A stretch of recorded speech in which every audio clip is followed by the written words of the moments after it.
छात्र राजनीति और फिर गन्ना समिति के चुनाव से सियासत में आए ब्रजभूषण का गोंडा, बलरामपुर, श्रावस्ती, बहराइच और अम्बेडकर नगर से लेकर अयोध्या की सियासत में दखल माना जाता है। माना जाता है कि इन जिलों में बिना उनकी मदद के जिला पंचायत के चुनाव तक नहीं जीते जा सकते हैं।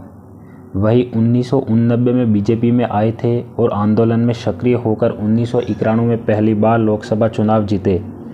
इसके बाद 1999, 2004, 2009, 2014 और 2019 के लोकसभा चुनाव में भी जीत दर्ज की। 2009 में जब उनका भाजपा में कुछ विवाद हुआ तो उन्होंने पार्टी छोड़ दी थी। इसके बाद 2009 में छप्पा के टिकट पर केसरगंज से चुनाव जीते थे। ब्रजभूषण और उसके विवादों का चोली दामन का साथ है। 1993 में उन पर माफिया दाऊद इब्राहिम के 4 सहयोगियों को अपने आधिकारिक आवास पर शरण देने का आरोप लगा।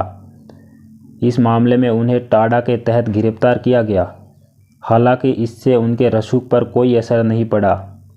उन्होंने 1996 में जेल से ही गोंडा से अपनी पत्नी केतकी सिंह को लोकसभा का चुनाव जितवा दिया था। बाद में वह दाऊद वाले मामले से भी बरी हो गए थे।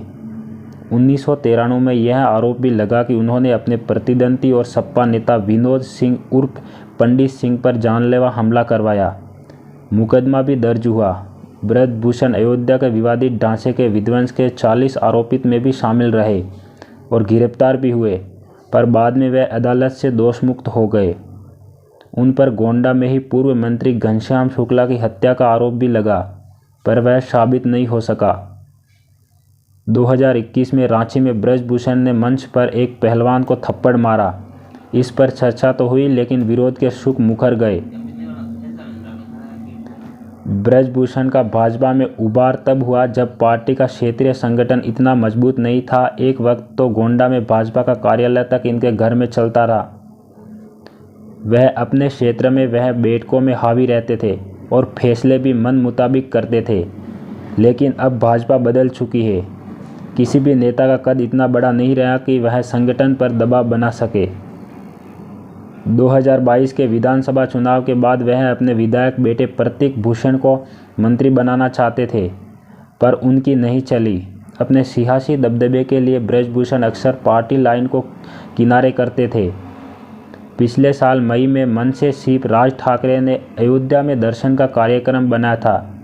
ब्रजभूषण ने ऐलान किया कि जब तक राज ठाकरे उत्तर भारतीयों से माफ़ी नहीं मांगेंगे, उन्हें वह अयोध्या में घुसने नहीं देंगे। बाद में राज ठाकरे ने अपना कार्यक्रम स्थगित कर दिया। यह भी आरोप लगे कि वह अपने बेटे के 2024 से अयोध्या में चुनाव लड़वाना चाहते थे। अब पहलवान विवाद के बाद भाजपा से कोई ब्रजभूषण के साथ खड़ा नहीं दिख रहा है।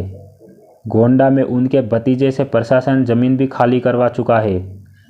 ऊपर से इशारा साफ है कि क्षेत्र में दबदबा दिखाने वाले ब्रजभूषण की सिफारिशों को भी तहजीज नहीं मिल रही है। आमतौर पर भाजपा की आंतरिक बैठकों से दूरी रखने वाले ब्रजभूषण बीते मंगलवार को प्रदेश कार्यकाल में नजर आए। वह भाजपा अवध क्षेत्र की बैठक में भाग लेने आए थे। वह प्रधानमंत्री नरेंद्र मोदी के मन की बात कार्यक्रम के 100वें एपिसोड के प्रचार प्रसार में भी जुटे थे।